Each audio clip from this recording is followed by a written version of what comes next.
രാഹുൽ മാങ്കൂട്ടത്തിൽ, ശബരിമല സ്വർണ്ണക്കൊള്ള, ഷഹബാസിൻ്റെ കൊലപാതകം, അങ്ങനെ തട്ടം വിവാദം, അങ്ങനെ ഒരുപാട് കാര്യങ്ങൾ. ഞാൻ പറഞ്ഞത് ഇന്നത്തെ വാർത്തയുടെ ഹെഡ്ലൈനല്ല കേട്ടോ. സംസ്ഥാന സ്കൂൾ കലോത്സവത്തിൽ മോണോ ആക്ട് വേദിയിൽ നിറഞ്ഞു നിന്ന വിഷയങ്ങളാണ്.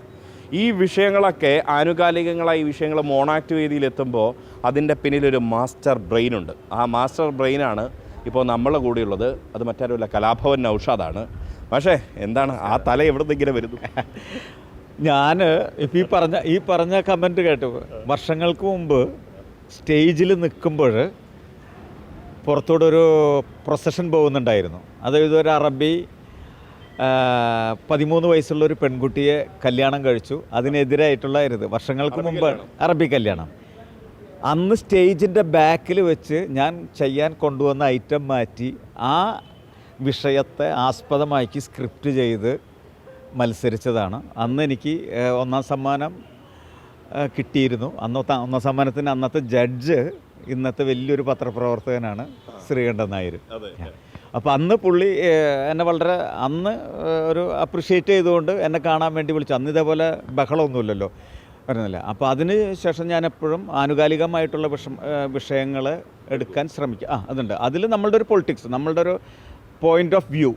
അന്ന് ഇപ്പോൾ തട്ടം വിവാദം ചെയ്തതുപോലെ അന്ന് റാഗി പറക്കുന്ന ചെമ്പരുന്ത്, അതൊക്കെയായിരുന്നു ഞാൻ ചെയ്തിരുന്ന വിഷയങ്ങൾ.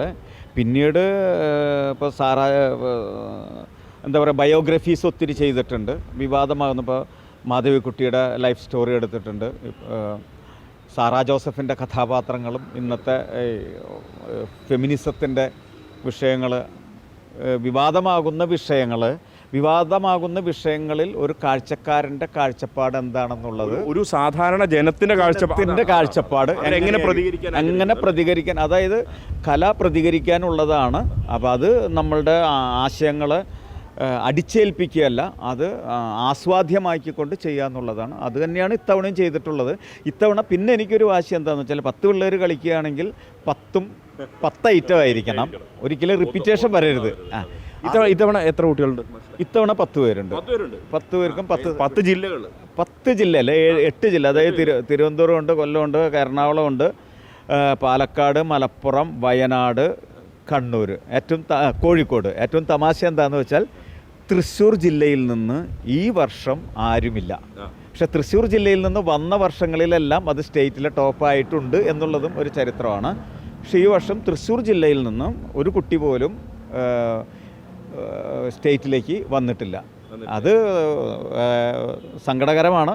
ഞാൻ എൻ്റെ പുറകിൽ അന്വേഷണം നടത്തിയപ്പോൾ 2 ജഡ്ജസ് ഫസ്റ്റ് ഇട്ടിട്ടുണ്ട്. 3ാമത് ഒരാൾ 67 മാർക്കാണ് ഇട്ടിരിക്കുന്നത്. അപ്പോൾ അത് നമ്മളൊന്ന് അന്വേഷിച്ചപ്പോൾ അവർ കൊടുത്തിരിക്കുന്ന, ഇതിപ്പോൾ കോൺഫിഡൻഷ്യലായിട്ട് തന്നെയാണ് പറയുന്നത്, അവർ കൊടുത്തിരിക്കുന്ന ബയോഡാറ്റ വരെ തെറ്റാണ്.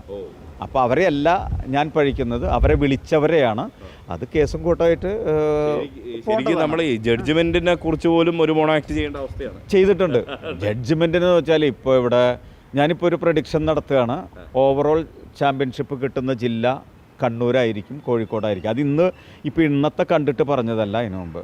കാരണം ഞാൻ പറയുന്നത് കണ്ണൂർ ജഡ്ജ്മെൻറ്റ് നടത്തിയിരിക്കുന്നത് കണ്ണൂർക്കാരല്ല, പുറം ജില്ലക്കാരാണ്. അപ്പോൾ കണ്ണൂരിൽ നിന്ന് ഇപ്പോൾ ഏറ്റവും നല്ല കലാകാരന്മാരുള്ള സ്ഥലമാണ് കണ്ണൂർ. ഞാൻ കണ്ടതിൽ വെച്ച് തിയേറ്റർ, ഇപ്പോൾ ഒരാളുടെ പേരെടുത്ത് പറയുന്നതല്ല, സ്റ്റേറ്റിലായാലും ജഡ്ജ്മെൻറ്റിന് വരുന്ന കണ്ണൂരിൽ നിന്ന് വരുന്ന കലാകാരന്മാരുന്ന സംഘചേതനയെ പോലെ അതിലൊക്കെ നല്ല ജനുവിൻ. പക്ഷേ ഇപ്പോൾ ചില ജഡ്ജസിൻ്റെ ക്വാളിഫിക്കേഷൻ കേൾക്കുമ്പോൾ ഷോർട്ട് ഫിലിം അസിസ്റ്റൻറ്റ് ഡയറക്ടർ. അപ്പോൾ അവരുടെ മുന്നിലൊക്കെ കുട്ടികൾക്ക്, അത് കണ്ണൂക്കാരേതായിട്ട് പറഞ്ഞാൽ ഇപ്പോഴും ഒന്നും കൂടെ പറയുന്നു, ഏറ്റവും നല്ല കലാകാരന്മാർ, ഡെഡിക്കേറ്റഡ് ആയിട്ടുള്ള കലാകാരന്മാരുള്ളത് കണ്ണൂർ തന്നെയാണ്. കണ്ണൂർ, കോഴിക്കോട് മേഖലയിൽ നിന്നുള്ളവർ തന്നെയാണ് ഉള്ളത്. പക്ഷെ ഇത്തവണ അത്തരത്തിലുള്ള ജഡ്ജ്മെൻറ്റ് ആസൂത്രണമായി നീക്കം നടക്കുന്നുണ്ടോ? അത് ആസൂത്രണമാണോ എന്നുള്ളത് അന്വേഷിക്കാമെന്ന് വെച്ചാൽ നമ്മൾ ഒരു വർക്ക് ചെയ്യുമ്പോൾ ജഡ്ജ്മെൻറ്റിന് ഇരിക്കുന്നവർ കുട്ടികളെക്കാൾ കഴിവുള്ളവരായിരിക്കണം എന്നൊരാഗ്രഹമുണ്ട്. മറ്റൊന്നേ, നമുക്ക് ഇതുമായി ബന്ധപ്പെട്ട് കലോത്സവത്തിൻ്റെ ഓർമ്മകളുമായി ബന്ധപ്പെട്ട് ഇത്തവണ ഈ ഗുരുപൂജ അവാർഡൊക്കെ നേടി നിറഞ്ഞു. ഇത്തവണ ഗുരുപൂജ അവാർഡ് കിട്ടി, സന്തോഷം. അതിലേറ്റവും വലിയ സന്തോഷം എന്താണെന്ന് വെച്ചാൽ തലേ ദിവസം മിനിസ്റ്ററാണ് എൻ്റെ ഒപ്പം മത്സരിക്കാനുണ്ടായിരുന്ന, മോണാക്ടിനല്ല, ഓരോ കാലഘട്ടത്തിലുണ്ടായിരുന്ന മിനിസ്റ്റർ ബിന്ദുവാണ് അത് വിളിച്ച് പറഞ്ഞത്. അപ്പോൾ ഞങ്ങൾ പണ്ട് കണ്ണൂരിൽ ഒരുമിച്ച് മത്സരിക്കാൻ പോയ സ്മരണകളൊക്കെ ഉണ്ട്. അപ്പോൾ അത് ഇത്രയും വർഷത്തിൻ്റെ ശേഷം മിമിക്രി മേഖലയിൽ ഒരു ഗുരുപൂജ ഞാൻ ചോദിക്കാൻ പോവാ, കാരണം മിമിക്രി ഇപ്പോഴും സജീവമായിട്ടുണ്ടോ? മിമിക്രി ചെയ്യാറില്ല, പക്ഷെ മിമിക്രി ഉണ്ട്. അത് എന്താ പറയുക, അന്ത്യശ്വാസം വരെ മിമിക്രി ഉണ്ടാവും. ഒരു വെടിക്കുള്ള മരുന്ന് ഇപ്പോഴും കയ്യിലുണ്ടാവും. പിന്നെ അതൊന്നും പോകത്തില്ലേ, അതൊന്നും പോകില്ലല്ലോ, കാരണം അതിലൂടെ വളർന്നതല്ലേ. മിമിക്രിയിലൂടെയും മോണാക്റ്റിലൂടെയും വളർന്നതാണ്. പങ്കെടുത്ത യൂണിവേഴ്സിറ്റിയിലാണ് മത്സരിച്ചിരുന്നത്. ആ പങ്കെടുത്ത വർഷങ്ങളിൽ 3 വർഷവും സമ്മാനം കിട്ടിയിട്ടുണ്ട് 2 ഇനത്തിലും. അവിടെ നിന്ന് എനിക്ക് കിട്ടിയിട്ടുള്ളൊരു ഗുണം, ഇന്ന് വരെ ഒരു ബ്രേക്ക് ഉണ്ടായിട്ടില്ല. ആ പങ്കെടുത്ത വർഷങ്ങൾക്ക് ശേഷമാണെങ്കിൽ ക്യാമ്പസുകളായിട്ട് ബന്ധങ്ങളുണ്ട്. അപ്പോൾ പഠിപ്പിച്ച് തുടങ്ങിയ കാലം മുതൽ 30 വർഷമായിട്ടും 10ൽ കുറയാത്ത കുട്ടികളെ തന്നെ സ്റ്റേറ്റിലേക്ക് എത്തിക്കാൻ കഴിയുന്നുണ്ട്. ഈ അവസാനമായിട്ട് എപ്പോഴാണ് ഒരു സിനിമയ്ക്കൊക്കെ ഒരു തിരക്കഥ ഇപ്പം പെട്ടെന്നുണ്ട്?